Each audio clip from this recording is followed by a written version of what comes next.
Thinking about buying a gun this year? Here's something you need to know. People online will sell you anything, and half of them have never even fired the guns they're hyping. Not all guns are created equal, and only idiots buy these models on hype alone. The wrong choice doesn't just drain your wallet, it can cost you accuracy when you need it most, or worse. Today, I'm revealing the top 15 guns you should avoid at all costs. Number 15. Intratec Tech 9. This thing built its entire reputation on looking dangerous in movies, not on functioning well in real life. The grip angle is awkward, the bolt is heavy enough to throw your aim off after the very first round, and the safety lever shares the same space as the bolt handle, so working one interferes with the other. Used examples still run close to $900 for a gun that earns its bad name, honestly. Coming up, a pistol that looks just as intimidating but costs 4 times as much. Number 14. Desert Eagle. 4 pounds of pistol, built to impress rather than to carry. The gas-operated system that made it novel back in the 80s also makes it picky about ammunition, and underpowered rounds can fail to cycle it at all. You're handing over close to $3,800 for a range toy that punishes your wrists every single time you pull the trigger. Next up, a budget 22 that nobody talks about enough. Number 13. Phoenix Arms HP-22. This one doesn't get the attention it deserves. It's a budget 22 built on a zinc alloy frame, and owners consistently report failures to feed and failures to eject right out of the box, paired with sights that are barely usable under any kind of pressure. At under $200, it looks like a deal, until you realize the gun needs a break-in period just to feed reliably if it ever actually does. From a budget 22 to a $600 pistol with a military pedigree and a lawsuit problem. Number 12. Sig Sauer P320, a military contract pistol with a problem that simply will not quit. Early models had a documented drop-fire issue where a sharp impact at the right angle could fire the gun without anyone touching the trigger. More recently, multiple law enforcement agencies, including federal ones, have reported the gun discharging while holstered with nobody near the trigger at all. SIG never issued a formal recall. A $620 pistol with a military pedigree shouldn't come with a holster carry asterisk attached to it. Up next, the AK that promised to fix everything and didn't. Number 11. Century Arms FSK-A. This rifle was marketed as the fix for Century's earlier AK problems, built around a forged trunnion that was supposed to solve everything. Instead, it introduced a new set of issues.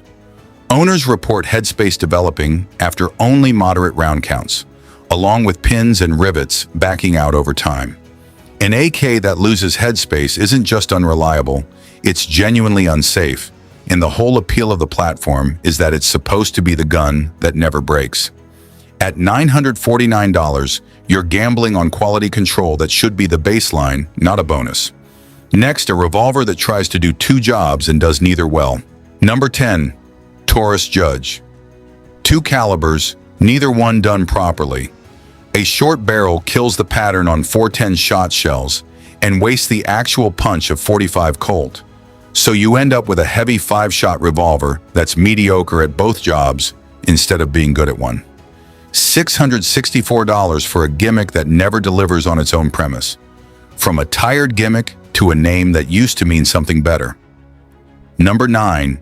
Dan Wesson Specialist Post-CZ brand that used to mean precision in the 1911 world now carries a documented slide lock problem where the slide locks back while live rounds are still sitting in the magazine.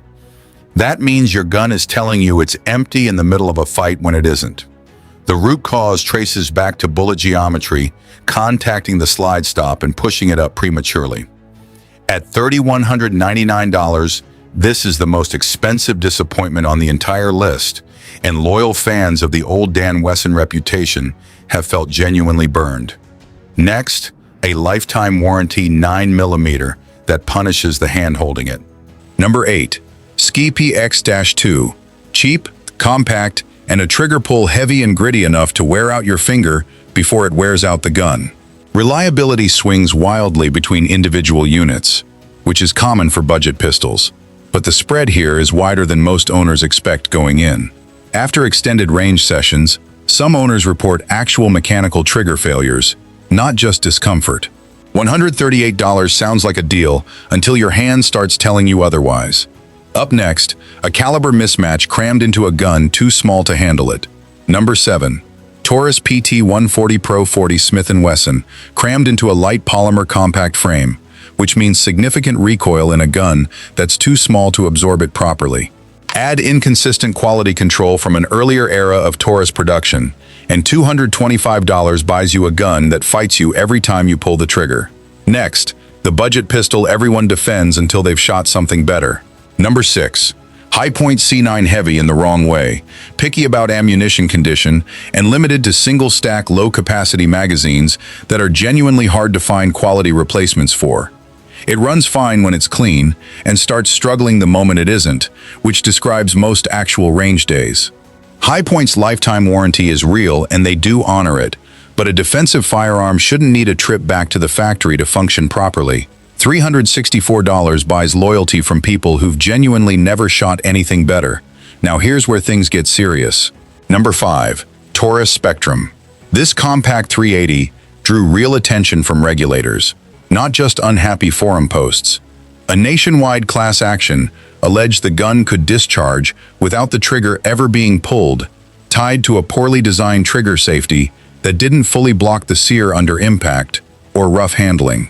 Taurus settled the case without admitting fault, but the underlying mechanical complaint, an internal safety that disengages too easily, is the exact same category of problem that's haunted other guns further down this list. I trusted the safety to do its job, and it didn't, one claimant in the litigation put it. At around $240, you're not just risking a jam anymore, you're risking a gun that fires when absolutely nothing should be pulling that trigger. From here down, every gun on this list has a documented history of going off when it shouldn't. Number 4. Jimenez Arms .380, built on a zinc alloy frame, the same material used in cheap die-cast toys, and it cracks under repeated firing instead of wearing gracefully like a real handgun frame should. Jams on the very first magazine are the norm here, not the exception, and slide bite is a frequent complaint among owners.